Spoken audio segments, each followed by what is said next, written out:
Back to my channel ছোটো পাপিসেল, তোমাদেরকে স্বাগতম।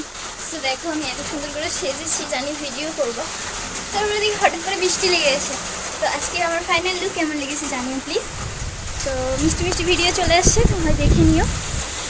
তো দেখো বৃষ্টি হচ্ছে, আমরা বাইরে দাঁড়িয়েছি, মানে ভেতরে দাঁড়িয়েছি।